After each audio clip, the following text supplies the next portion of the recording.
Jouer du 3 pour 2 est une technique où vous avez une main qui joue 2 croches, tandis que l'autre joue un triolet de croches. C'est un excellent exercice pour améliorer la coordination et l'indépendance des mains. Aujourd'hui, je vous explique tout cela en détail avec des exemples concrets, des exercices et des applications pratiques. On se retrouve après ça. Bonjour, je suis Ludo, fondateur du site lesfoudupiano.fr et l'un d'entre vous m'a un jour demandé comment jouer le 3 pour 2 au piano, c'est-à-dire 2 croches d'une main et un triolet de croches de l'autre main. J'ai voulu lui donner le lien vers une vidéo explicative car j'étais certain d'avoir déjà abordé ce sujet. Je pars à la recherche de cette vidéo et, pas de chance, je ne la retrouve pas. En fait, je suis certain d'avoir abordé ce rythme, mais j'ai dû le faire parmi d'autres choses dans une vidéo plus longue et pas moyen de retrouver laquelle. Alors, c'est un peu normal, il faut dire que maintenant, les vidéos de ma chaîne se comptent quand même par centaines. C'est pour ça que j'ai donc décidé de tourner une vidéo spéciale sur ce sujet. Je vous explique tout, c'est parti. Premièrement, pourquoi est-ce difficile ? La difficulté principale du 3 pour 2 réside dans la capacité à maintenir deux motifs rythmiques très différents, mais simultanément. Pour y arriver, vous devez comprendre exactement ce qu'il faut jouer et connaître les placements précis. En gros, vous avez du binaire d'une main et du ternaire de l'autre. Deuxièmement, voyons le principe de base. On va prendre comme exemple des croches à la main gauche et un triolet de croches à la main droite. Pour rappel, une croche dure un demi-temps, on en a donc 2 par temps. 1 et 2 et 3 et 4 et... Et un triolet de croches dure en tout un temps. Chacune des croches qui le composent dure donc un tiers de temps. On va le compter ainsi.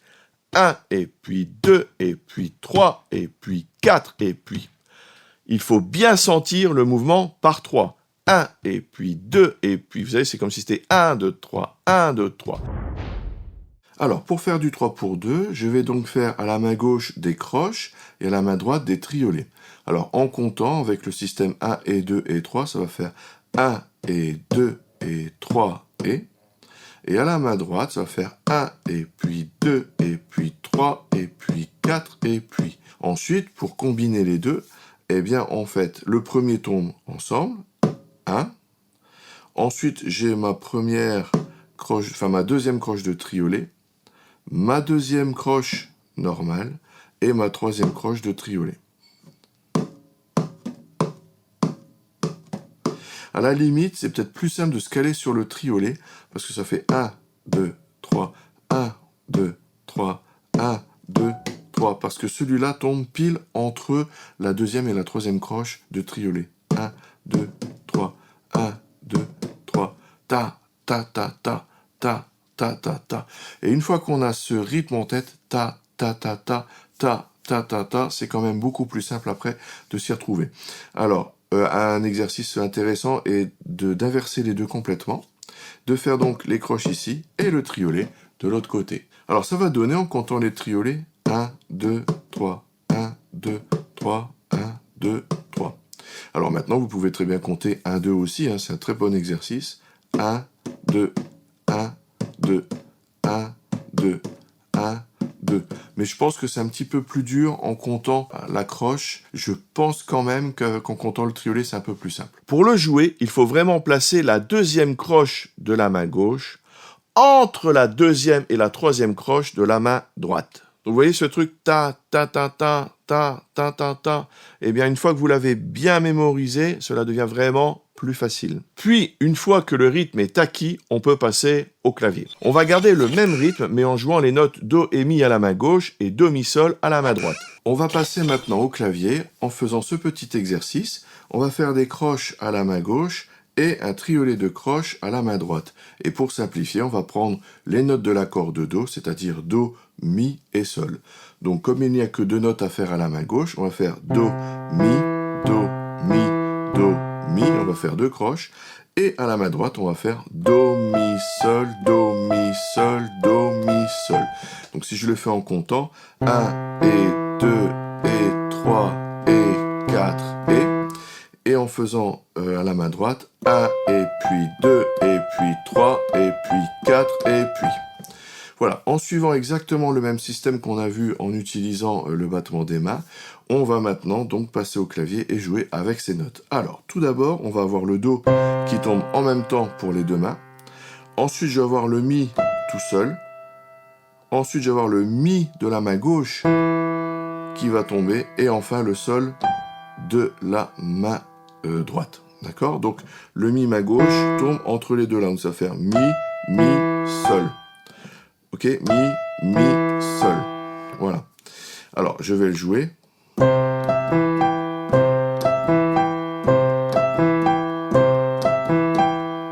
Voilà. Je vais le faire en comptant 1, 2, 3, ou 1 et puis 2 et puis 3 si vous voulez. 1 et puis 2 et puis 3 et puis 4 et puis. Alors c'est beaucoup plus compliqué de compter hein, quand on fait ce genre de choses. Encore une fois, je vous conseille plutôt, si vous comptez, de le faire avec du côté du triolet. Alors après, bon exercice pour voir si vous avez bien compris. Vous pouvez compter de l'autre côté en faisant 1 et 2 et 3. Ça va donner 1 et 2 et 3 et 4 et 1. Vous voyez, c'est un petit peu plus compliqué de compter comme ça. Je le refais une fois, dans les deux sens. 1 et puis 2 et puis 3 et puis 4 et puis. Maintenant, si je compte en utilisant la main gauche, en comptant les croches. 1 et 2 et 3 et 4 et 1. Voilà. Excellent exercice ensuite, vous faites exactement le contraire. Donc on va faire Do, Mi, Sol à la main gauche et Do, Mi à la main droite. On fait exactement la même chose, on inverse. Donc excellent exercice, il faut que ce soit au point des deux côtés. Ça va donner ceci.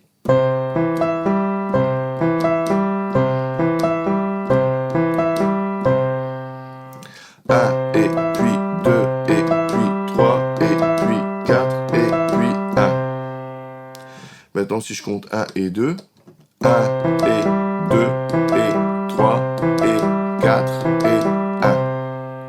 Voilà, donc là, c'est vraiment l'exercice, je dirais, le plus simple qu'on puisse faire au clavier en ayant du 3 pour 2. Donc, prenez-le vraiment lentement avant d'attaquer plus rapidement. Il faut que ce soit bien en place.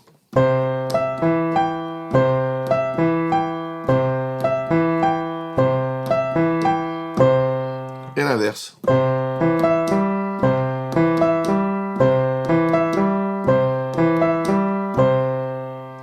Voilà. Avant de vous montrer un autre cas pratique dans un cadre rock'n'roll, on va parler du placement. Une fois, quelqu'un m'a dit en commentaire en dessous d'une vidéo, non, la deuxième croche ne tombe pas tout à fait au milieu des deux dernières croches du triolet.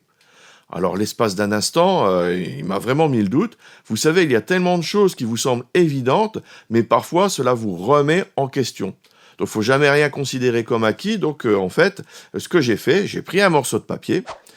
Les croches divisent le temps en 2. Cela fait donc un demi-temps par croche. Dans un triolet, on divise le temps en 3. Donc, cela fait donc un tiers de temps par croche. Un demi, un tiers. Si vous vous rappelez vos cours de collège sur les fractions, eh bien, on doit réduire au même dénominateur pour les comparer. Ne vous inquiétez pas, ce n'est pas compliqué du tout. On va voir ça, ça va prendre 30 secondes et après on fait du rock'n'roll. Donc, un demi, c'est égal à 3 sixièmes et un tiers à 2 sixièmes.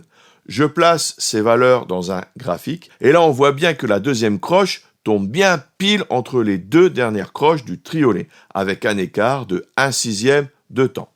CQFD.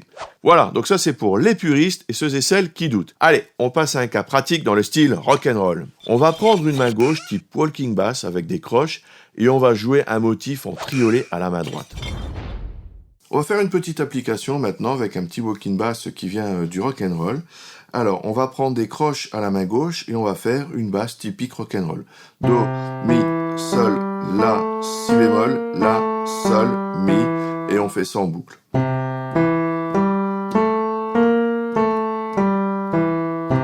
En comptant 1 et 2 et 3 et 4 et 1. Voilà. Et à la main droite, on va faire tout simplement un accord de Do 7. Voilà. Alors j'ai choisi une autre position. Le si bémol, je vais le faire en dessous. Et le sol, je vais le faire en dessous ici. Ça va donner sol, si bémol, do, mi. Peu importe la position, honnêtement, c'est juste celle que j'ai choisie pour cet exercice. Alors, on va faire donc ici des croches à la main gauche et des triolets à la main droite. À la main droite, ça va donc donner 1 et puis 2 et puis 3 et puis 4 et puis. Je refais un coup. 1 et puis 2 et chaque fois, vous avez donc un triolet de croches. La première de chaque série de 3 tombe avec la main gauche. Alors, on va décomposer un petit peu. 1, 2, 3. Vous avez vu le début? Ta, ta, ta, ta. Je retrouve vraiment mon rythme ta, ta, ta, ta, dont on a déjà parlé. Pam, pam, pam. Et c'est ça à chaque fois. Je continue. Pam, pam, pam. Ok. On continue. Pam, pam, pam. Et enfin, pam, pam, pam. Maintenant, je vais faire la mesure entière en me taisant un petit peu.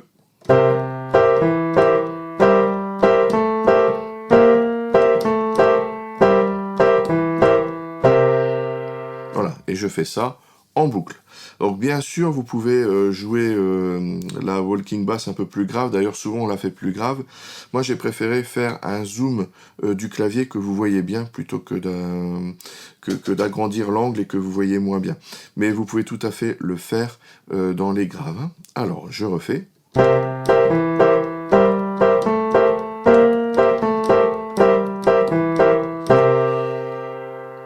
Voilà. Et en accélérant petit à petit, parce que le rock'n'roll, eh bien, ça va plus vite que ça. On peut aller à cette vitesse-là. Alors là, ça devient un petit peu plus musclé, mais bon, c'est une bonne application du 3x2.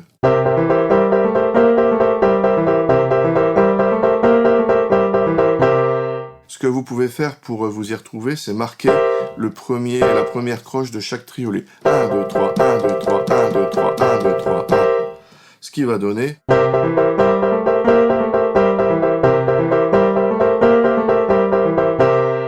Voilà. Si vous voulez, je vais le faire la main droite à l'octave.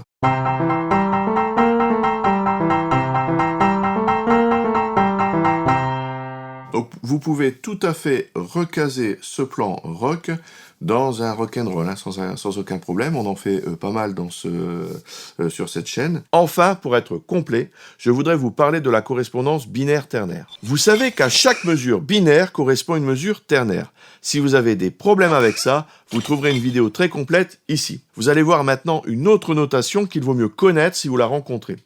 Faisons donc la correspondance entre la mesure 4/4 que nous avons étudiée au début de cette vidéo et transformons-la en 12/8. Comme il y a 4 groupes de 3 croches en 12/8, nous retrouvons nos groupes de 3 croches, mais sans l'indication de triolet, c'est-à-dire sans le petit 3 au-dessus.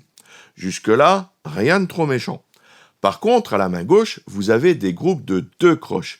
Et en fait, ces 2 croches doivent être jouées dans une durée équivalente aux 3 croches juste au-dessus. On appelle ça un duolet. On l'écrit avec un petit 2. Cela revient exactement au même, c'est juste la notation qui est différente.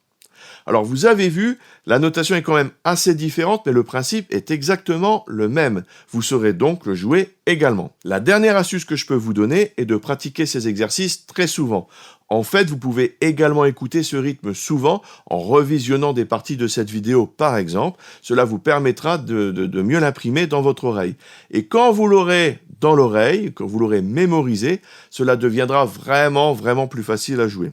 J'espère que tout cela vous sera utile et qu'enfin, une fois pour toutes, on aura résolu ce problème du 3x2. Si vous voulez d'autres exercices d'indépendance des mains, vous savez qu'il y a toujours mon livre « Indépendance et synchronisation des mains au piano ». Voilà, vous le connaissez certainement, j'en ai déjà parlé. Vous le retrouverez très facilement en description et sur Amazon. De même, si vous voulez apprendre à jouer du piano grâce aux accords et improviser, il y a toujours mes cours gratuits, toute la théorie et surtout la pratique, comment enrichir votre jeu en jouant un même morceau de 10 façons différentes suivant votre niveau.